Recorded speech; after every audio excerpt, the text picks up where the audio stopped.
J'avais déjà entendu parler des deep news, des deepfakes, mais j'avais pas conscience plus que ça avant que ça ne m'arrive. Enfin, voilà, moi c'était un événement un peu anecdotique qui se passait dans la vie des autres, mais qui se passerait pas dans la mienne.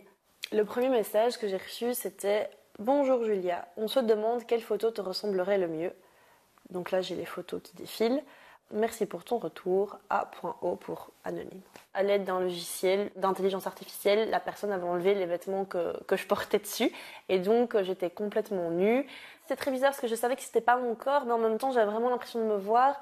Donc, j'étais dans une espèce d'entre-deux très difficile à décrire. La photo privée a été directement puisée d'un de mes anciens comptes Instagram qui était privé. Donc c'est quelqu'un avec qui j'ai peut-être potentiellement même un jour parlé. Ma seule crainte, ce serait qu'il les ait utilisés pour les mettre sur des sites pour se faire de l'argent et en même temps nuire à mon image publique.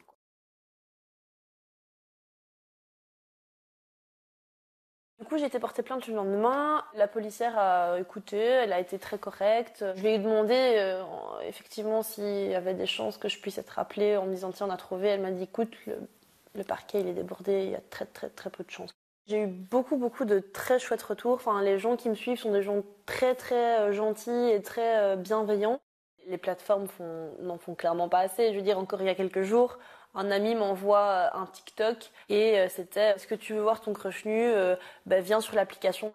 Bon, ça se voyait que c'était une scam, mais en fait, je comprenais même pas comment, avec de tels intitulés, l'application puisse laisser les vidéos passer dans un filtre.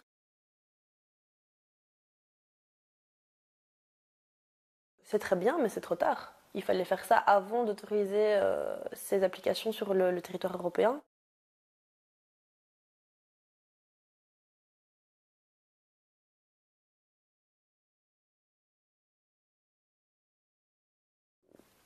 Je sais pas, réfléchissez, prenez conscience, lisez des livres sur le consentement, sur le féminisme, faites quelque chose, mais occupez-vous autrement qu'en dénudant des femmes qui n'ont rien demandé, quoi. Ou des jeunes hommes, parce que ça arrive aussi aux hommes. Par contre, en termes de message pour les victimes, c'est parler. Je sais que c'est plus facile à dire qu'à faire, mais parlez, n'ayez pas peur, et surtout, ne vous taisez pas, n'ayez pas honte, parce que la honte, elle doit changer de camp. C'est pas à une victime d'avoir honte.